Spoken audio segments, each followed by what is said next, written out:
Hello students, welcome to online classes of DDM school. मैं राजकुमार आज class 8 के बच्चों को ज्योग्राफी के अंदर चैप्टर नंबर 1 का पार्ट 2 लेकर आया हूं। इसमें हमने अब तक अवर रिसोर्सेज के बारे में हमने पढ़ा है। तो अब हम इसकी क्लासिफिकेशन के बारे में पढ़ते हैं। इसका 4 टाइप से क्लासिफिकेशन किया गया है। Number 1 general classification of resources, number 2 classification based on exhaustibility, number 3 classification based on origin, number 4 classification based on their development and use. चलिए स्टार्ट में नंबर 1 पढ़ते हैं, general classification of resources.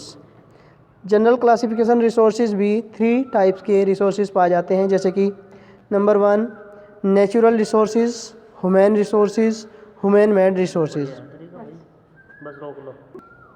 Number 1 natural resources. Natural resources that we find in nature and can be used without much modification are called natural resources.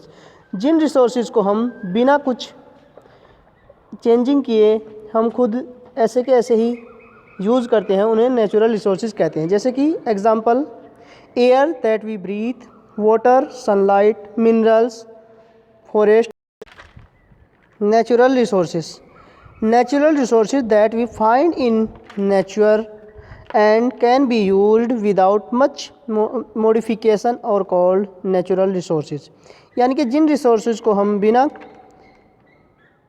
किसी change इनके use करते हैं, उन्हें हम नेचुरल रिसोर्सेज कहते हैं। For example air that we breathe, water, sunlight, minerals, forest and wildlife are given to use by nature are all nature resources.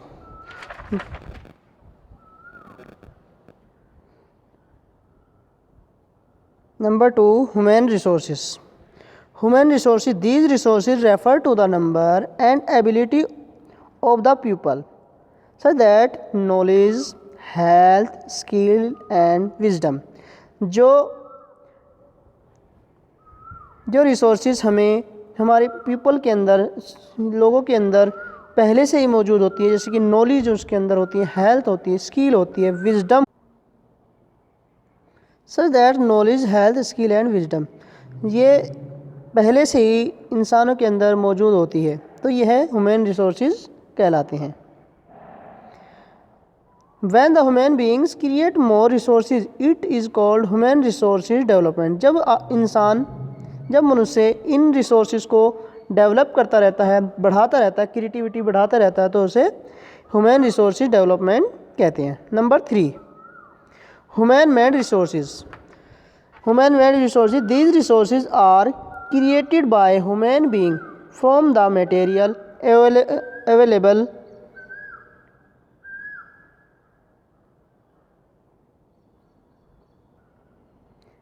in our environment। ये resources हमारे environment में पाए जाते हैं, लेकिन इन रिसोर्सेज को इंसान, मनुष्य अपने हिसाब से बनाता है, मटेरियल का यूज़ करते हुए इन्वायरमेंट्स में बनाता है, तो उसे ह्यूमन मेड रिसोर्सेज कहते हैं। एग्जाम्पल्स बिल्डिंग्स, टूल्स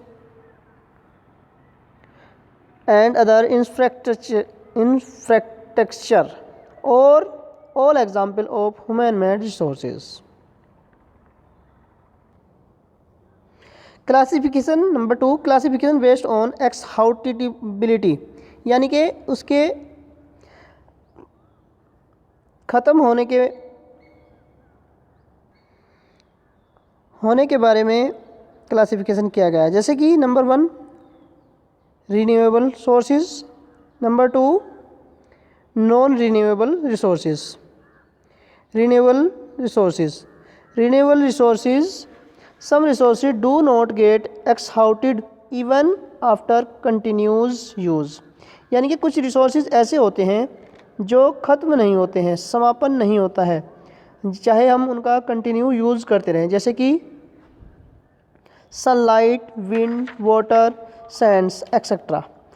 ये सभी एक्सहाउटिबिलिटी रिसोर्सेज कहलाते हैं।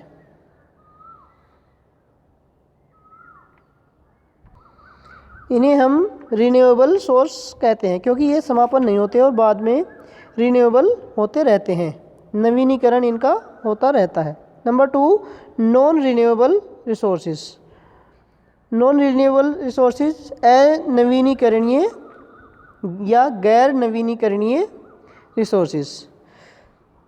सम resources get completely exhausted after use and can be replaced.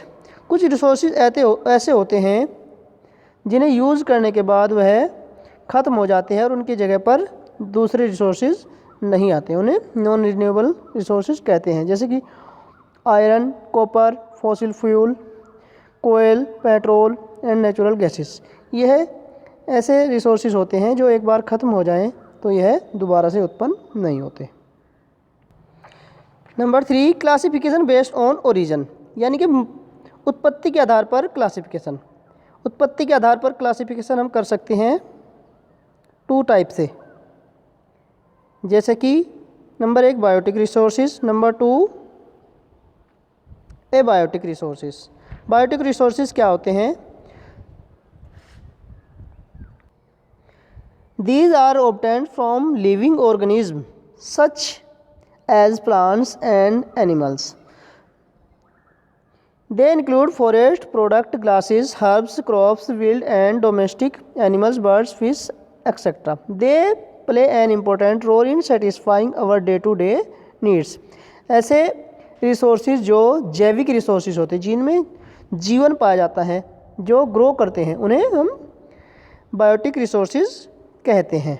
उन्हें हम बायोटिक रिसोर्सेज कहते हैं, जैसे कि पेड़ पौधे, मनुष्य, जानवर, पशु पक्षी।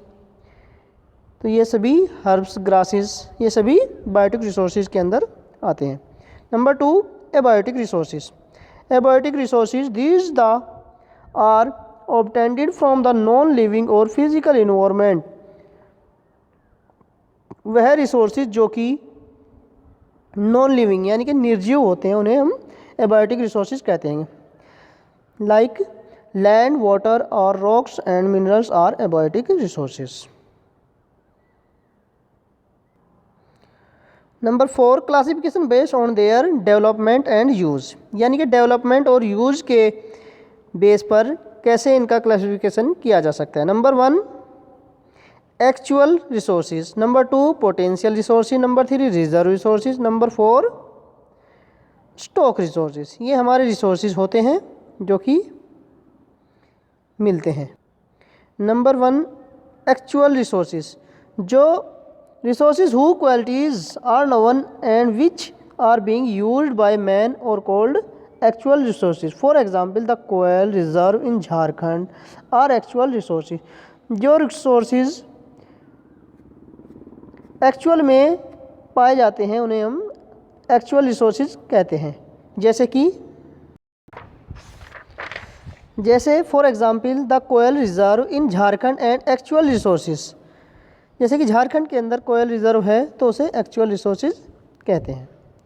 Number 2 potential resources. Potential resources these are those resources that are known to exist but they have not been used as yet. यानी कि जो रिसोर्सेज हमें लगता है कि इनका अस्तित्व है लेकिन उन्हें पूरी तरीके से यूज़ नहीं किया गया है, तो उन्हें पोटेंशियल रिसोर्सेज कहते हैं। जैसे कि for example waterfall, wind and solar energy are potential resources in India and Africa. तो these are potential resources. Number 3 reserve. Reserves resources which can be put into use with the help of existing technology but their use has not been started or called reserve। यानी कि जो resources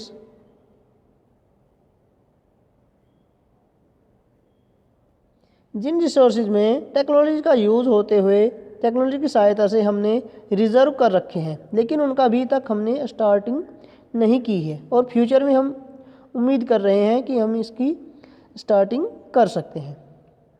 number 4 stocks. These are the reserve which have the potential to satisfy human needs but we do not have appropriate technology to access it. वह stock जो human की आवश्यकताओं को satisfy करने की एबिलिटी है, किंतु टेक्नोलॉजी के अभाव में उसे हम यूज़ नहीं कर पा रहे हैं।